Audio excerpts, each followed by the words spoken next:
Okay, I've got a question from Annette Pacey about marriage. I'm going to have to abridge it a little bit because it's very long. But the gist of the question is, I find the arguments in your book about how marriage is not necessarily a bad thing for women, despite the message we get from some kinds of feminism, quite persuasive. However, I'd like to hear more about how we should ameliorate some of the practical asymmetries that a traditional marriage can bring about. And then Annette goes on to outline the ways in which heterosexual marriages do tend to be asymmetrical, at least the traditional ones, in terms of women doing all or almost all of the care labour and the domestic labour, and men doing all of the earning and the economic vulnerabilities that that brings in particular. I agree. I mean, that is a very striking element of the traditional marriage that, well, I mean, women have traditionally, to appeal to Mary Harrington's argument in Feminism Against Progress, it's really the Industrial Revolution, in her analysis, that brings about this particular style of very asymmetrical traditional marriage, where you have the men going out to work and being the breadwinner and sort of sole financial provider, and the woman being at home and being the angel of the house. More traditionally, you have more shared economic role in terms of having either being being agricultural labourers, or having some kind of, I don't know, artisanal uh, uh, like economic activity happening within the house. So traditionally what you have is the man going out and collecting raw materials, say, from the land, and then bringing it home, and then the woman processes the raw materials, say spinning fleece to make wool or something like that, and women do tasks which can be more easily incorporated with pregnancy and childcare. That obviously is very old.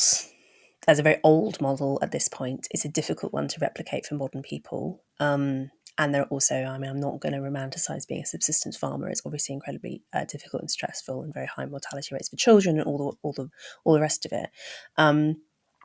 It's worth though reminding ourselves that the really traditional marriage doesn't actually necessarily mean that women are completely economically inactive. That's more of a feature of the post-industrial economic system. And maybe, I mean, where we're at now is we're entering into the post-digital economic system, post-globalization, yada yada.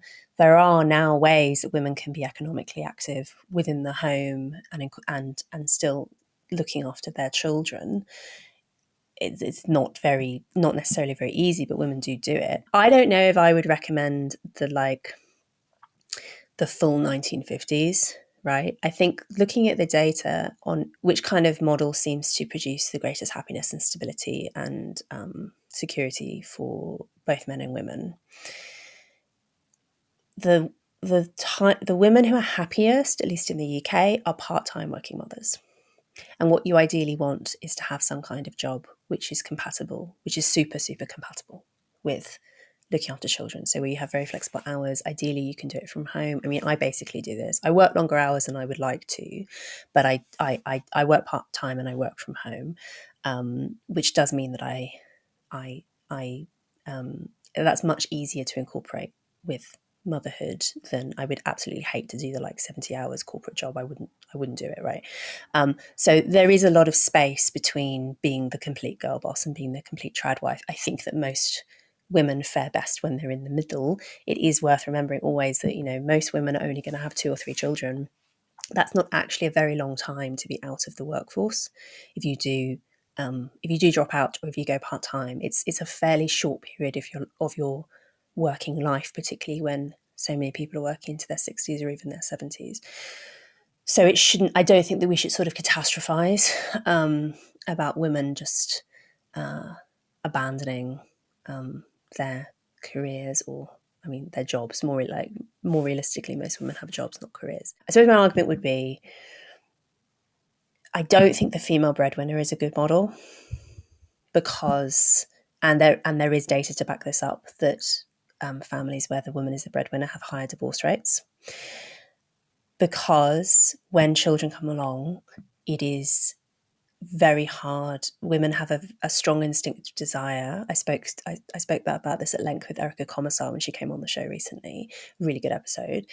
Women have a very strong instinctive desire to be physically with their young children, and if they can't do that because the family is reliant on their income, particularly if it's one of these sort of tough jobs where they're doing long hours out of the house, women are likely to be miserable, and men, with some exceptions clearly, are less well suited temperamentally to being the stay-at-home parent and not having any identity outside of the home. So that I don't think that's a good idea. I don't think the fully like anti-traditional model is a very good idea. Having said that, though, I don't think either that we need to be always mandating that women are completely have no role in public life whatsoever.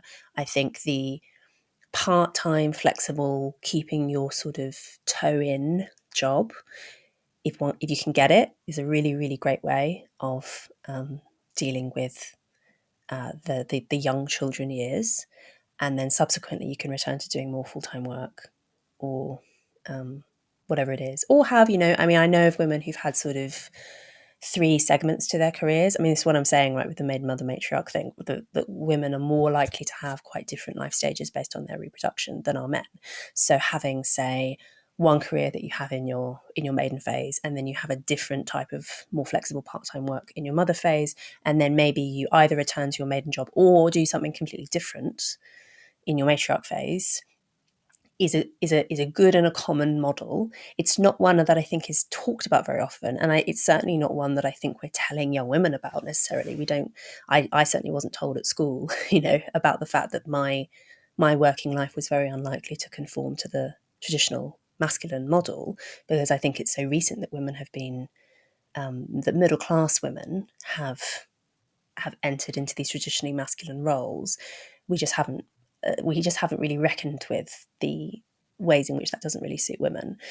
So if you can manage it, right, trying to have that segmented career and having the more flexible work in the middle is the ideal. Because yes, I agree, there is an economic vulnerability. And I've always said, and I will always say, that leaving marriages because of abuse is right. It's just that this hyper individualistic view of marriage, where you pick it up and leave it whenever it suits you, is, I think, very destructive, particularly to children, but also to men and women. And one of the big advantages of, like, it is unfortunately just true that when women are heavily pregnant and have young children, they can't make as much money as they normally could. They can't participate in the labour market in the way that they normally could. They do need someone to be supporting them, and the best candidate for that is the father of their children, with all of the potential downsides that brings with it. But I just think that there isn't really a good alternative. Obviously, having that plus strong extended families, plus supportive friendship networks, all of that's good. But I can't ameliorate the risk completely. I can't say, here's this one weird trick to like completely sort your life out and never have marital conflict and never be dissatisfied. Unfortunately, picking the right man is incredibly important and also difficult. I mean, I would say that I think one of the problems that we have with our current idea about mating is that we do tend to... I'm not advocating arranged marriage, okay? But what I am advocating, even though it's difficult to do, at least in our sort of modern setup, is for family and for friends to have more input into mate choice.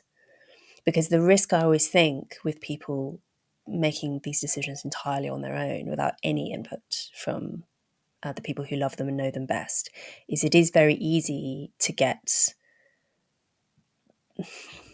be led by your hormones, basically, to be led in the moment by how sexy you find this person.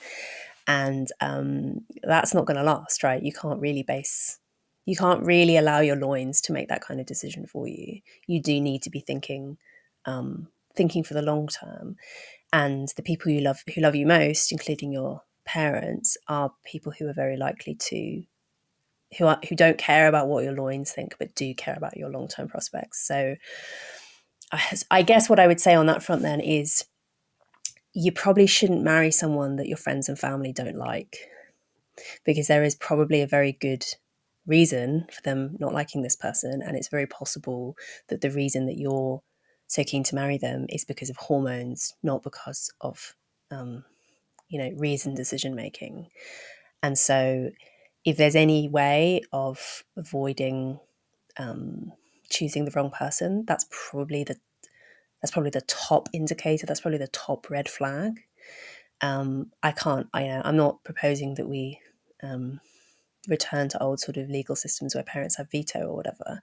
I am saying though that would be, if you're trying to avoid the pitfalls of a marriage that goes wrong, and some marriages really do go wrong, then probably being attentive to what other people think about your potential match from the get-go is the best way of avoiding that. But yeah, I'm not selling